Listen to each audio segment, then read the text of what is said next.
Soldiers of Christ Arise, number 231 in your hymns for worship. We'll sing all 5 verses and then be dismissed to our classes. Soldiers of Christ Arise.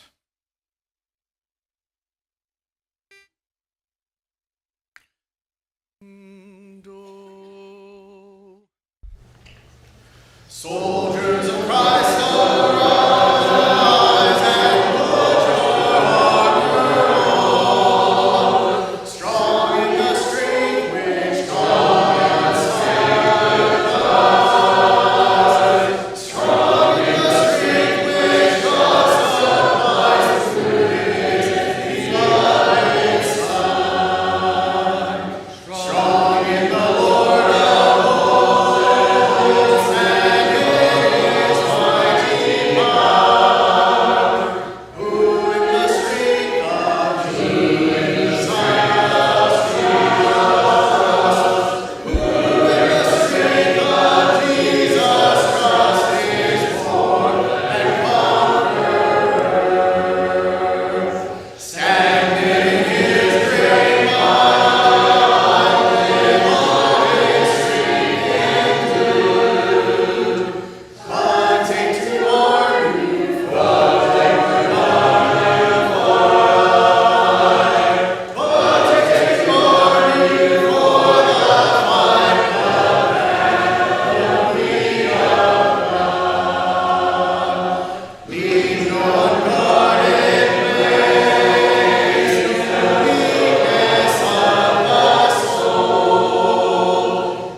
for your classes.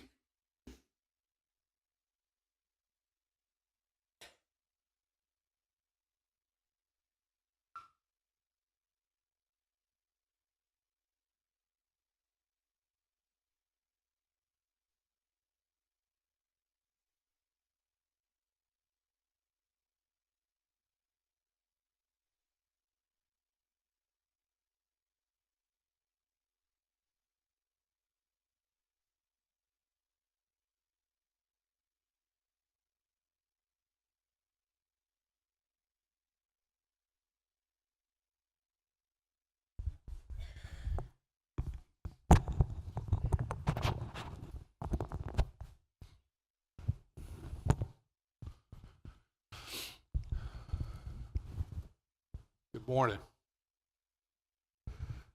I was thinking this morning as I was walking around shaking hands about how many people I probably have met before that looked at me with this funny look after I said, who are you, basically? I'm Ross Fink.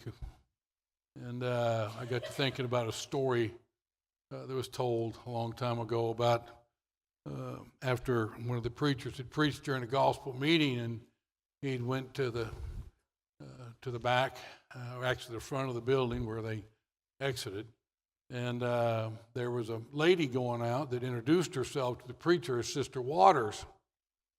And after she left, having met the preacher, she remembered she'd forgotten her purse, but to keep from having to confront the rest of the people that were leaving the building, she went through the side door, picked up her purse, and then went back out the same place where the preacher was standing.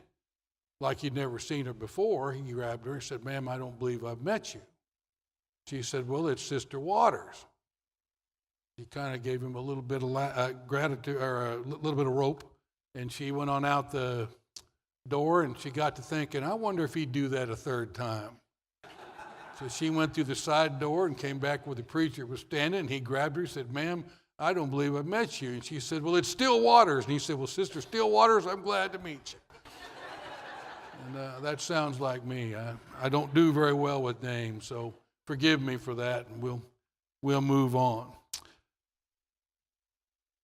Have you ever known an elder, a preacher, someone who was a pillar of the church who fell away? It's disappointing, isn't it? I hate to admit this, but I've known several in my lifetime. And it's hard to understand how that can happen.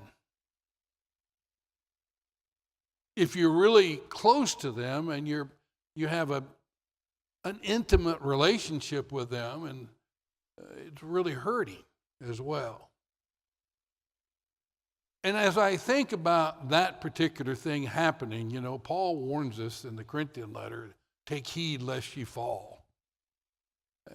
God help us never to think we're so great and so big that we can't fall.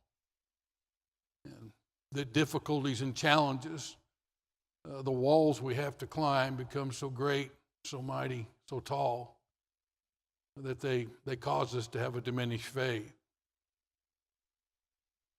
When I think about characters in the Bible, it will surprise you not at all that as we think about Ecclesiastes, Solomon would be the one I would think of who was like that.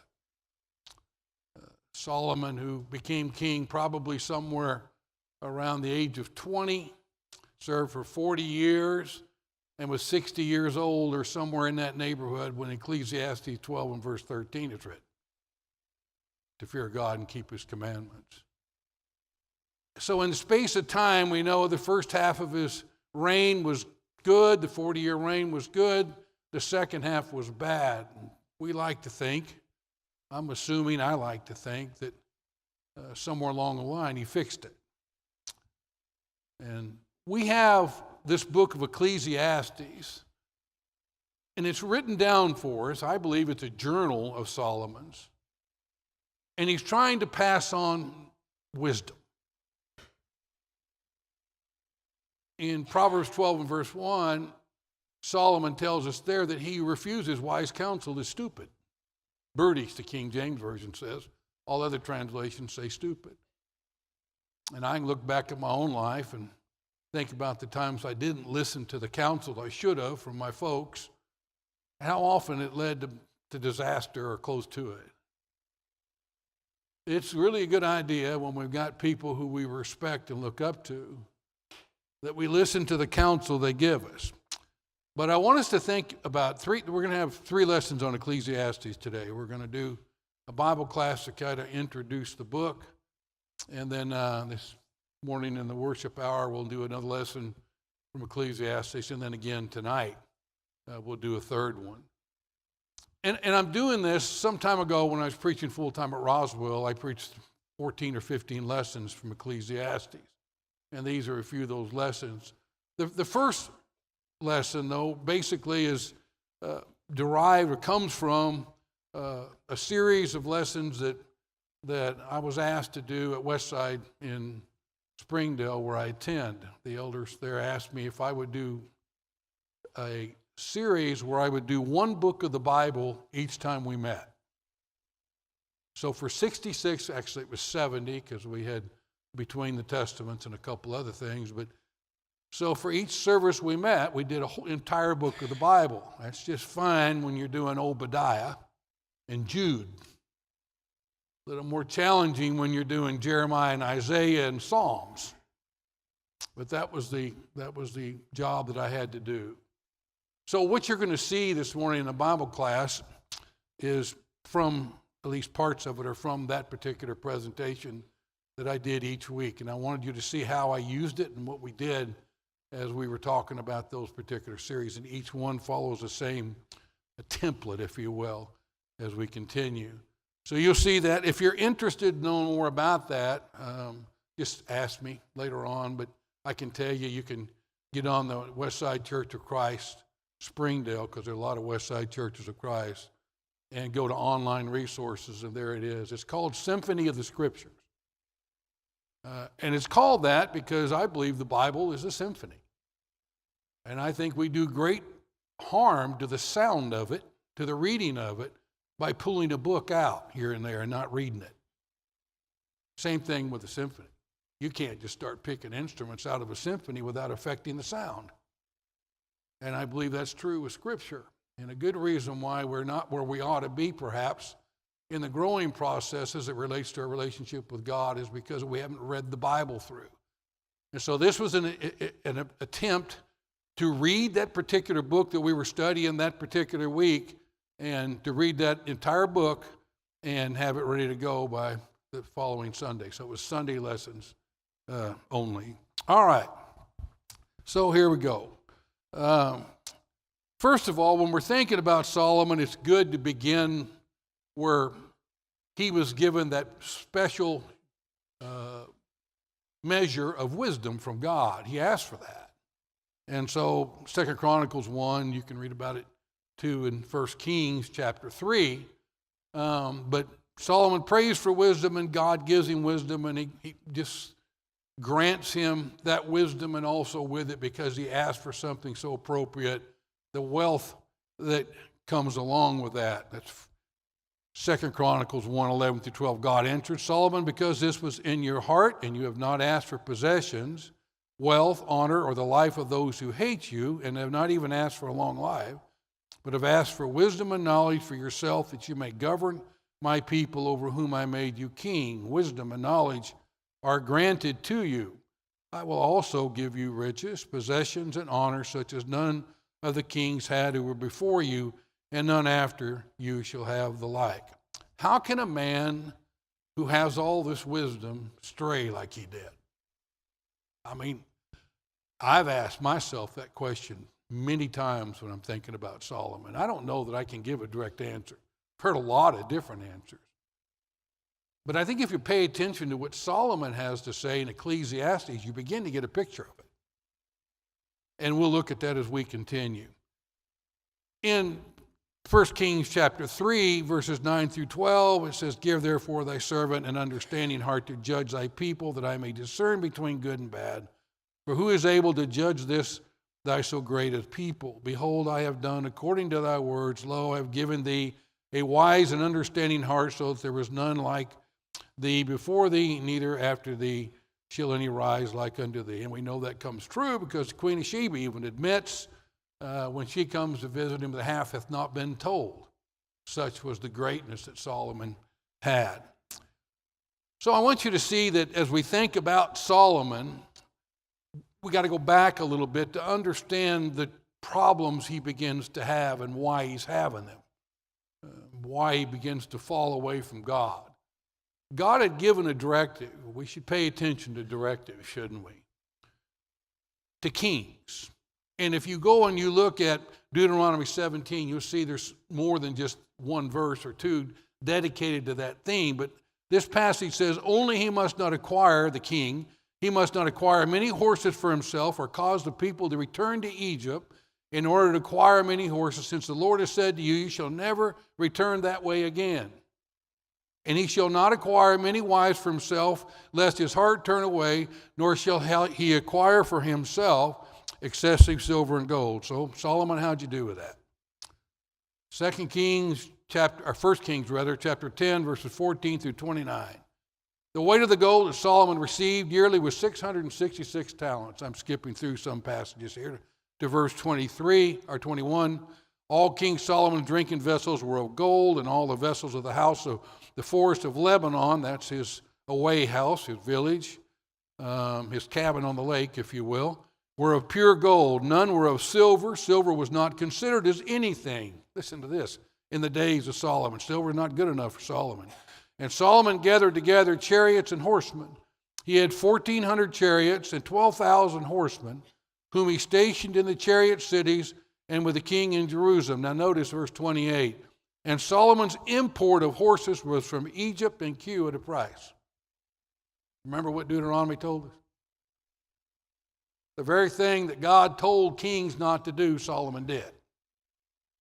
He accumulated wealth, accumulated gold, put too much of a priority on it, and then went to Egypt where God had forbidden him to go to get horses.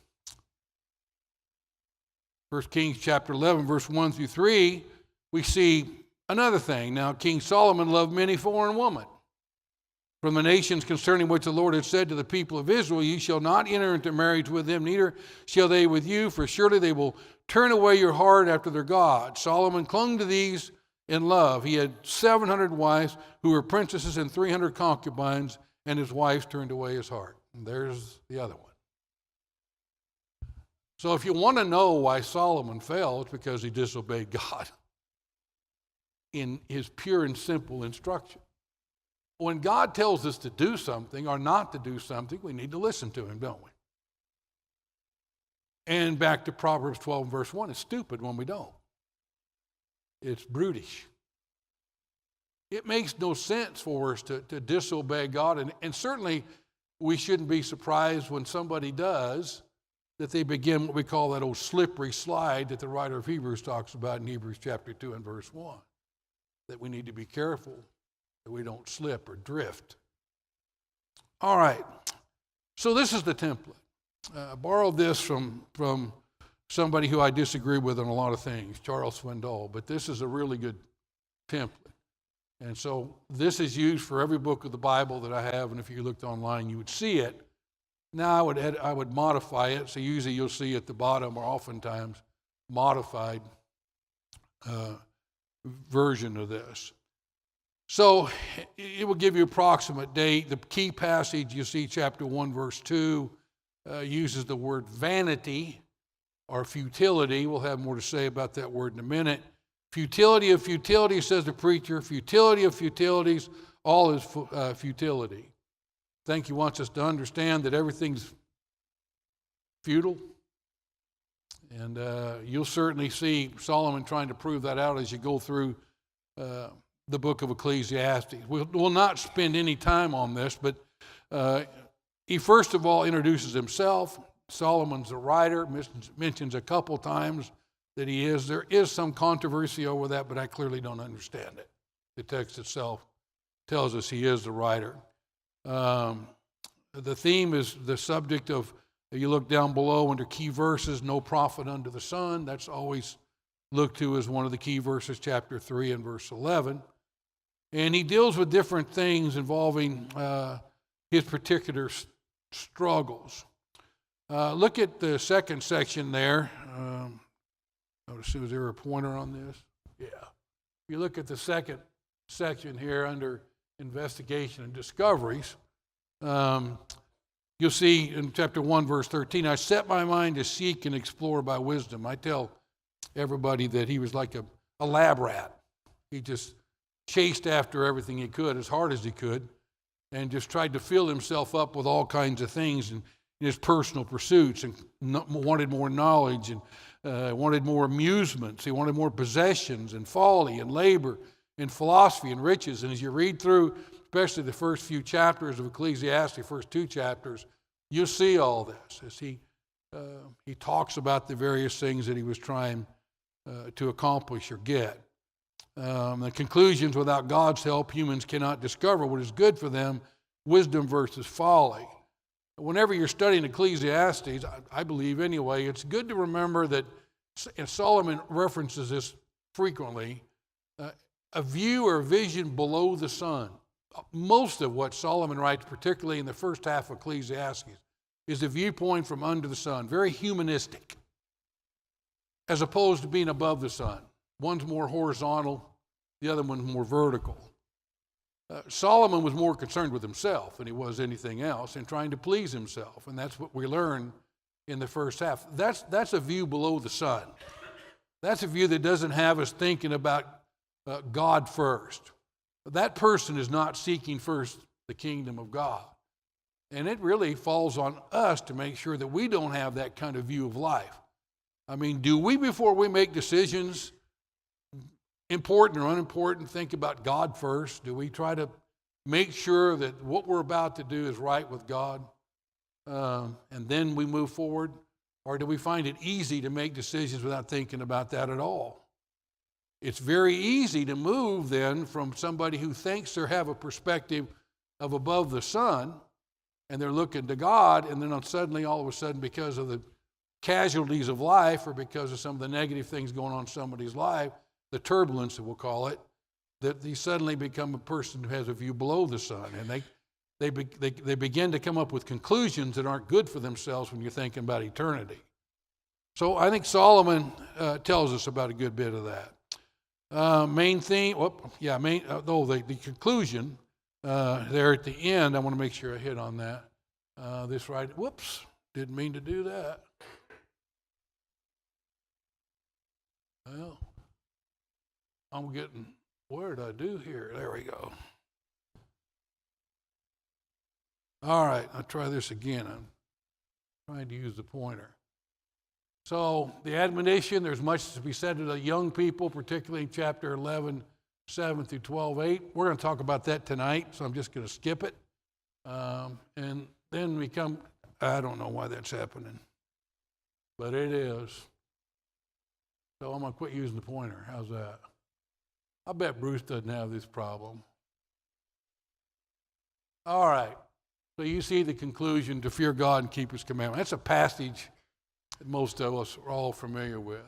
And again, I like to believe that Solomon finally gets to the point where he gets a hold of himself, and it seems that that's happened toward the end of his life. It is interesting that he only lived to about 60 years old. That's not ancient, even during that time, especially was that not real old. But that seems to be the case. I don't think there's any question about it. If David committed a sin with Bathsheba at 50, we know that he did, and Solomon served for 40 years. He was probably about 20 years old then, because David died at 70 whenever he became king. It's easy to do the math and kind of figure out where he was when he died.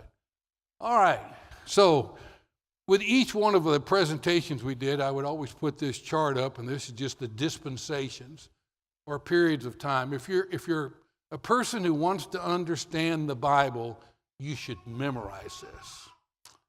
These dispensations are really important for you to be able to go through them and to understand what period of time are we talking about here. Well, we're talking about the United Kingdom here. And it's from the origin of kingdom to its division, and it includes passages that I have listed there, and its primary characters of David. You could add more to it, but there wasn't room in there. Solomon would be one of those we certainly would talk about. And this precedes will be after Solomon passes on the kingdom to Rehoboam. You all, being the students you are, recognize that not long after that the kingdom began to divide. And 10 tribes went to the north and 2 went to the south. So right now, we're in the United Kingdom. What time does the bell go? I need to know how fast I need to go. Sorry? Thank you. All right. So vanity. Let me just say about vanity, since it's mentioned 4 different times and early in chapter 1, it's something we need to make sure that we got a handle on, that we understand. And since Solomon placed, and by the way, when I do these, I typically read pretty much this stuff straight off the screen. And it's just helpful, I think, to make me stay succinct. Since Solomon placed such an emphasis on the word vanity, the word deserves some study. The Hebrew word for vanity is hebel, which means in its basic form breath, but can also mean vapor, mist, or smoke. It refers to that which is worthless, empty, valueless. When applied to a person, it refers to the emptiness or futility of individual's life. The word appears 37 times in the book, so it's an important word in the book. Life under the sun is used 29 times and is filled with the inequities and uncertainties. So vanity is a major topic, and Solomon sees much as being futile or something that's vanity. Solomon used vanity in 4 broad ways, I think, in Ecclesiastes. Number 1, regarding the days of one life, nothing below the sun is permanent. We're not going to read these verses, but if we did, had time, you'd see that those passages, chapter 1, verse 4 and verse 11, chapter 12, verse 7, all coincide with that thought. in the way people deal with each other, that righteousness does not always win over wickedness, good or evil, or wisdom over foolishness. Good people don't always triumph over evil. Now, we can't be pointing our finger at God when that doesn't happen.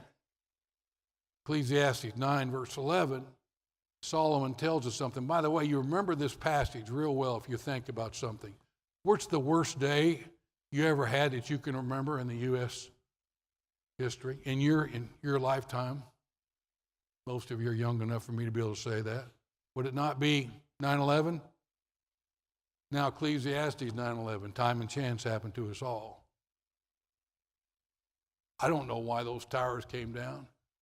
Some people want to say it's providential. I'm not about to start trying to act like I'm God and decide what's providential or not. It could just be time and chance is what occurred and what happened.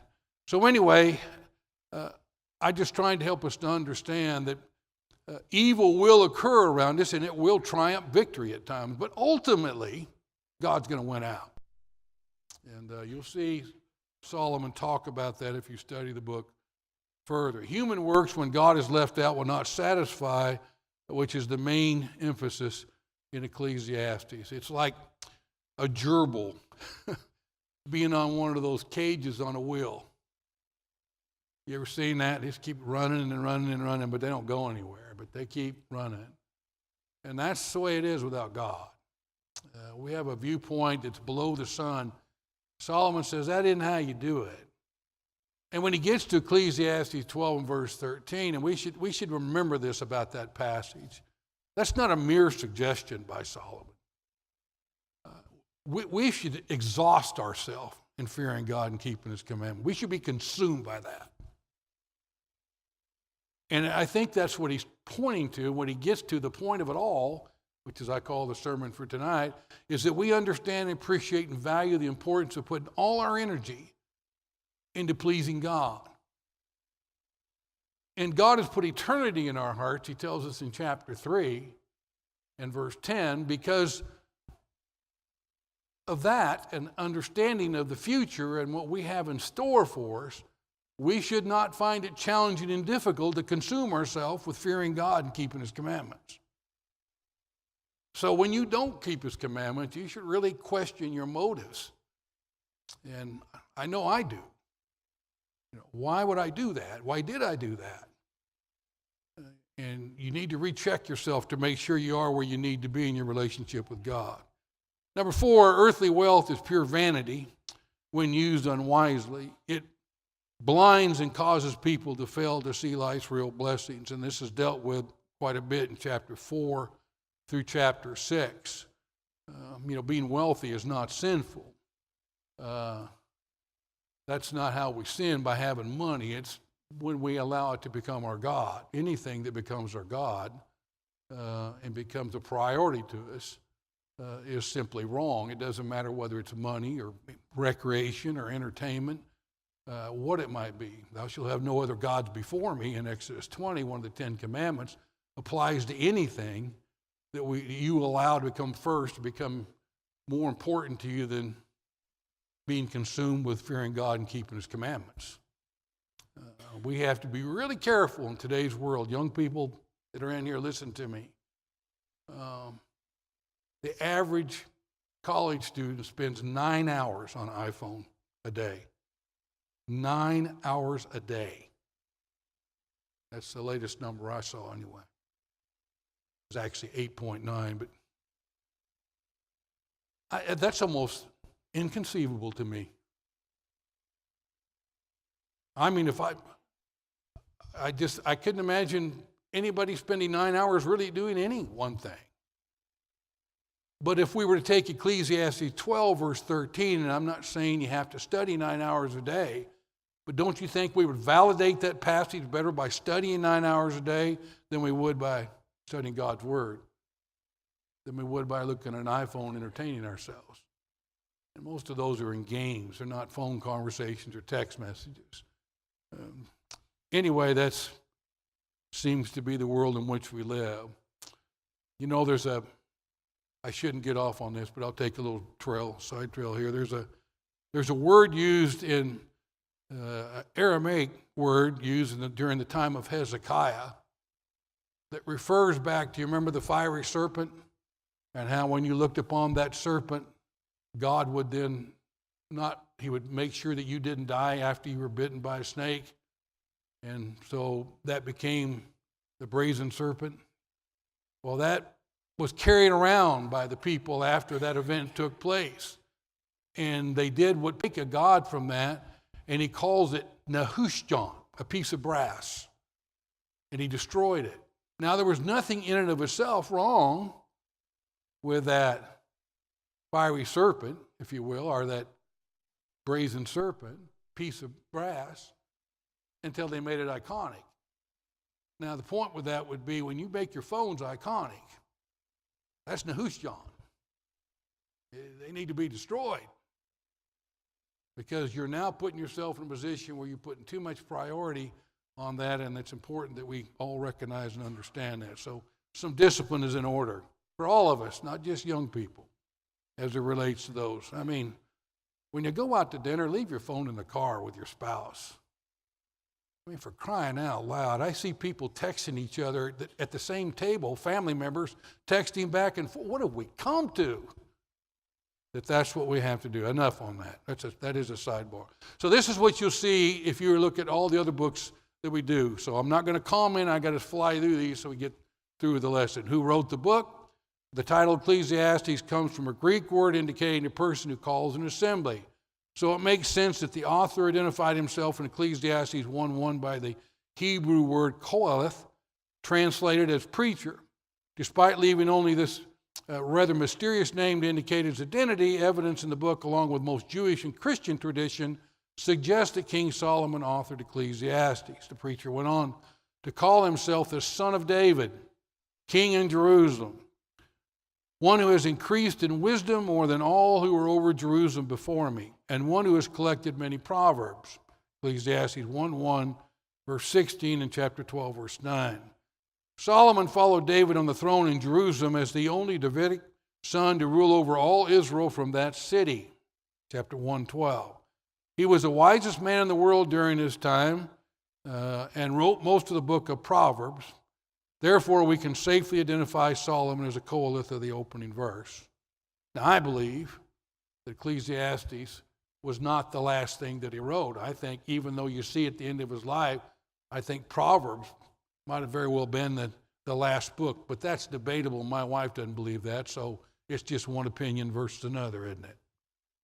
All right, where are we? Well, Solomon is the author of the book. We know it had to have been written sometime before his death in circa 931 BC. The content of Ecclesiastes reflects someone looking back on a life that was long on experience but short on lasting rewards. As king, he had the opportunity and resources to pursue the rewards of wisdom, pleasure, and work in and of themselves. Yet the world-weary tone of the writing suggests that late in life, he looked back on his folly with regret, pointing us to a better, simpler life lived in light of God's direction. Why is Ecclesiastes so important? Ecclesiastes presents us a naturalistic vision of life, one that sees life through distinctively human eyes, but ultimately recognizes the rule and reign of God in the world. A life below the sun is vanity without him. Its humanistic quality has made the book especially popular among younger audiences today, men and women who have seen more than their fair share of pain and instability in life, but who still cling to their hope in God. And a lot of what I have to say tonight will be for young people, so I hope they'll be here. What is the point? Ecclesiastes, like much of life, represents a journey from one point to another. Solomon articulated his starting point early in the book. Vanity of vanities, all is vanity. Indicating the utter futility and meaninglessness of life as he saw it. Nothing made sense to him because he had already tried any number of remedies, pleasure, work, and intellect to alleviate his sense of feeling lost in the world. However, even in the writer's desperate search for meaning and significance in life, God remained present. For instance, we read that God provides food, drink, and work. 2:24. Both the sinner and the righteous person live in God's sight, 2:26, and God's deeds are eternal, 3:14. And God empowers people to enjoy his provision, or provisions, 5:19. Ultimately, the great truth of Ecclesiastes lies in the acknowledgement of God's ever-present hand on our lives. Even when injustice and uncertainty threaten to overwhelm us, we can trust him and follow him after him. Succinctly put, Solomon concludes, fear God and keep his commandments. And how do I apply this?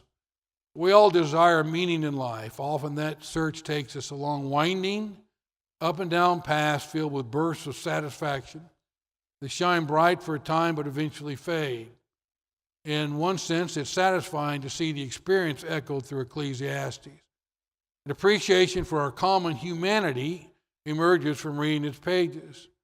We relate to the journey of Solomon because, for so many of us, it is our own. When we attempt to find meaning in the pursuit of pleasure, the commitment to a job, or through plumbing intellectual depths, as Solomon did, we'll eventually find in each of these pursuits a dead end. Ecclesiastes shows us a man who lived through this process and came out on the other side with a wiser and more seasoned perspective. It's his journal. When we're surrounded by the temptation to proclaim life's ultimate emptiness, we can find in Ecclesiastes a vision tempered by experience and ultimately seen through divinely colored lenses. Life is destined to remain unsatisfying apart from our recognition of God's intervention. It only remains to be seen whether or not we will place our trust in his sure and able hands. Have you struggled with misplaced pursuits in life? Does your life lack the meaning and purpose you desire? Hear the words of Solomon. They might encourage you to place your trust solely in the Lord. And then there's this brief outline of Ecclesiastes, and if you've never read Ecclesiastes, you're missing something. It's a book that can be used to convert somebody. I went to it and used it quite a bit in that work. And there's much said there about things involving some of the challenges and problems we have in our lives. And it's very, very typical to the things that Solomon went through as well. So the problem stated, all is vanity. The experiment made is seeking satisfaction from a number of different things. And this is what you'll read if you get chapter 1, verses 4 through 11. You're going to see make reference to the laws of God, the laws of nature involving those things. And you read things that allow you to see him as he's searching to find happiness in trying to get all he can. I mean, all the intellectualism he can. He wants to be as smart as he possibly can be. And when he gets it all, he can't take it all in. It's not enough. He still wants to hear more, he says. He still wants to see more, he says. And there you got that gerbil again. Not really going anywhere. Wisdom and philosophy. He seeks that. We see in chapter 1, verses 12 through 18. Pleasure. He's got a very hedonistic take on life. Don't most people in the world? I mean, is it not purely about what makes me have fun or be happy today? And we have ourselves and our perspective all skewed and messed up. And I would say to you, if I had the ability to do it, I could tell you how you're bent as well. By bent, I mean what you pleasure to do. And how I could find that out is by looking in your checkbook. Where do you spend your money? You spend your money on golf? I'm picking on me first because I like to play golf. Fishing? Where's Bo? I mean, I can go on and on, but you know what? I can make a list for you. But it's true. Bruce Reeves, it'd be books. You know. And I think that you can find out where a person is what he's thinking about the most and where he likes to play and where he spends most of his time by looking at the way the money leaves their account, where it goes. So, in the case of Solomon, it was all about himself. You look at chapter 2, 1 through 11, and look at all the personal pronouns, you'll be thinking you're reading about the rich man. You remember one that was called the fool because he wanted to build more and more barns? And this night your soul will be required of you, and all the personal pronouns in that text. Such is the case with Solomon. Materialism, living for the now. Fatalism, he gets real cynical in some of his writing. Egoism, he's absolutely stuck on himself during some of this. Religion, and by religion, I don't mean honoring God. I mean a false religion. I mean a bad perspective on religion in most cases. Wealth, morality, looking for the good life. And the result of the experiment, all things under the sun are vanity. That's what Solomon says. Now, I want you to understand what he's saying. He's saying a life without God is futile. There's vanity in that. Now, a life above the sun is fearing God and keeping His commandments. And that's a perspective we all want. So, in conclusion, Solomon says, without God, I think the wisdom of man is useless. Without God, the pleasures of man are useless. Without God, the existence of man and beast are equally useless because both are going to die. Without God, people are shallow or empty. Without God, man does not know the proper way to dispense justice. And without God, man has no hope of being anything but empty or doing anything that is not vanity. So if a person lives many years, let him rejoice in them all, but let him remember that the days of darkness will be many, and all that comes is vanity.